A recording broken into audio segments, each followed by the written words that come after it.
आशुतोष वत्स और आप देख रहे हैं ट्रूली इंडियन। बाबा रिटर्न, योगी 2.0, एक बार फिर योगी सरकार।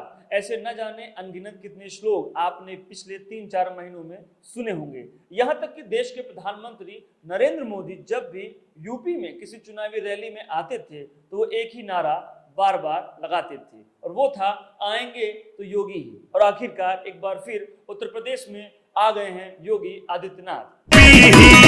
आएंगे फिर योगी ही, आएंगे फिर योगी ही। अब से थोड़ी देर बाद लखनऊ के इकाना स्टेडियम में एक इतिहास लिखा जाने वाला है।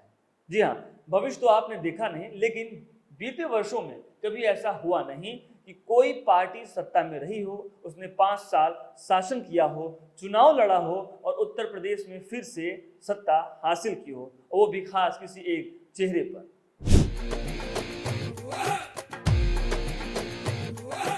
2017 में बीजेपी ने यूपी में 14 साल बाद सरकार में वापसी की थी। सरकार चलाने का अनुभव उस समय के नेताओं के पास नहीं था। 325 सीटों के भारी बहुमत से सरकार में आई बीजेपी को मंत्रियों के चेहरे चुनने में कई सारे एडजस्टमेंट करने पड़े थे। 2017 में जब बीजेपी ने चुनाव जीता तो मुख्यमंत्री बनाने के लिए पार्टी में कई मतभेद थे, लेकिन योगी का सितारा चमका और बाबा का बुलडोजर यूपी की सड़कों पर तांडव करने लगा। योगी ने 5 साल जनता के मन में, साथ ही पार्टी के मन में भी अपना सिक्का जमाया और एक बार फिर 2022 में चुनाव जीतकर दमदार वापसी की है। लेकिन अब 2022 में हालात कुछ अलग हैं। यही वजह है कि योगी सरकार पिछली बार से बिल्कुल अलग दिखने की तैयारी में है। सरकार अलग दिखे, इसी वजह से यूपी की नब्ज समझने वाले और यहाँ के प्रभारी रह चुके केंद्रीय गृह मंत्री अमित शाह को सरकार चुनने की जिम्मेदारी दी गई। राजनीतिक पंडितों की माने तो यह सरकार इस तरह काम करेगी कि आने वाले 25 सालों में बीजेपी के अलावा प्रदेश को कोई दूसरा विकल्प नहीं दिखाई देगा। सरकार के काम पहले दिन से ही नजर आने लगेंगे, जिसमें सबका साथ और सबका विकास दिखेगा। सरकार जानती है उसे कहां क्या काम करना है, ताकि वो आने वाले सालों में भी जनता की चहेती बनी रहे। आइए आपको बताते हैं कि योगी सरकार कहां क्या करने जा रही है।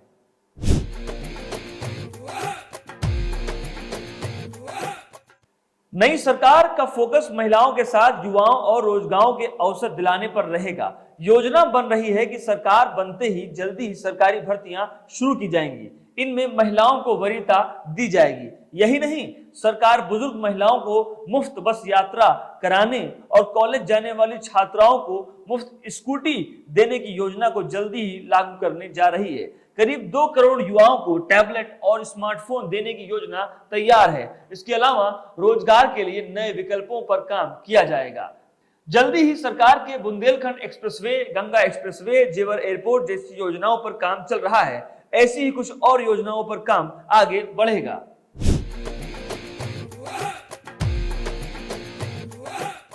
बीजेपी सरकार 2024 के लोकसभा चुनाव को देखते हुए अब अपने नए एजेंडे पर काम करेगी। बताया जाता है कि दलित और पिछड़े समाज के महापुरुषों के स्मारकों को भव्य बनाने के साथ भोजपुरी, बुंदेली, अवधी, ब्रज भाषा के लिए स्थानीय स्तर पर अकादमी बनाकर वहीं पर रोजगार के अवसर पैदा किए जाएंगे। वहीं गांव को मॉडल गांव बनाने की योजना पर सरकार काम करेगी।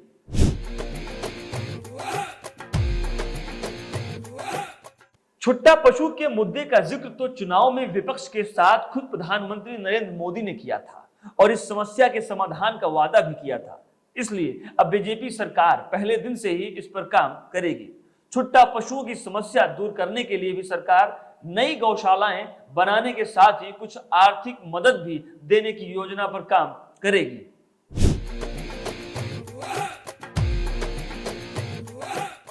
दरअसल बीजेपी का मानना है कि यूपी में बहुमत हासिल करने में गरीब लाभार्थियों की भूमिका महत्वपूर्ण है। गरीबों को मिलने वाले मुफ्त राशन ने सभी जाति बंधनों को तोड़कर बीजेपी को वोट दिया है। खुद सीएम योगी आदित्यनाथ ने जीत के बाद माना कि यह वर्ग बीजेपी के साथ मजबूती से खड़ा रहा है। इसलिए सरकार बनने के बाद सबसे पहले मुफ्त राशन बांटने की योजना को आगे बढ़ाने की तैयारी में है योगी 2.0 सरकार।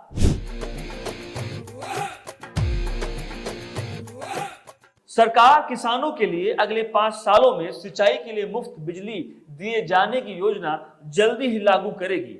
योगी सरकार के सख्त प्रशासन से खासतौर पर पश्चिमी यूपी में बीजेपी कई सीटों का गणित बदलने में सफल रही है। इस वजह से वहां पुलिस सिस्टम को और मजबूत किया जाएगा। इनमें कुछ और जिलों में पुलिस कमिश्नरी सिस्टम लागू किया जा सकता है। आगरा, मेरठ, गाजियाबाद और प्रयागराज से इसकी शुरुआत भी हो सकती है।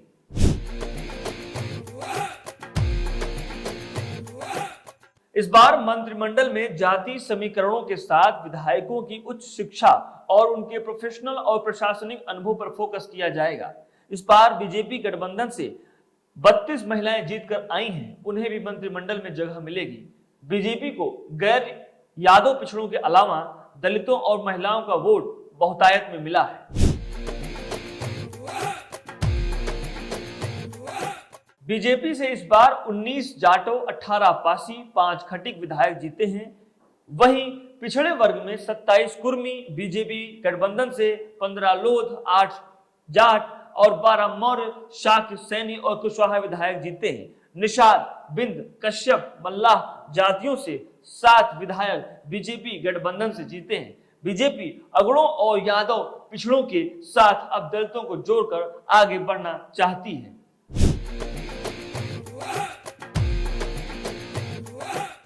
2024 के लोकसभा चुनाव के हिसाब से बीजेपी अपने इसी सोशल इंजीनियरिंग के फॉर्मूले को आगे बढ़ाएगी। पिछली सरकार के मंत्रिमंडल में सीएम के अलावा 2 डिप्टी सीएम, 22 कैबिनेट मंत्री, 9 राज्य मंत्री, स्वतंत्र प्रभार और 13 राज्य मंत्री शामिल थे। इन मंत्रियों में 25 अगड़े, 15 पिछड़े और 5 दलित चेहरे शामिल थे। एक मुस्लिम और एक सिख चेहरे को भी मंत्रिमंडल का हिस्सा बनाया गया था। पिछड़ों में 2 मौर्य, 3 कुर्मी, 2 लोध, 2 जाट, 2 राजभर और एक लोनिया, चौहान, निषाद, सैनी और यादव को मंत्री बनाया गया था। इनमें से कुछ मंत्रियों को परफॉर्मेंस और समीकरणों के आधार पर हटा दिया गया था। योगी सरकार ने पिछले साल सितंबर में आखिरी बार मंत्रिमंडल विस्तार किया तो कुल 60 मंत्रियों में 28 सवर्ण, 21 पिछड़े, 7 अनुसूचित जाति, 1 अनुसूचित जनजाति, 1 मुस्लिम और 1 सिख मंत्री का हिस्सा थे।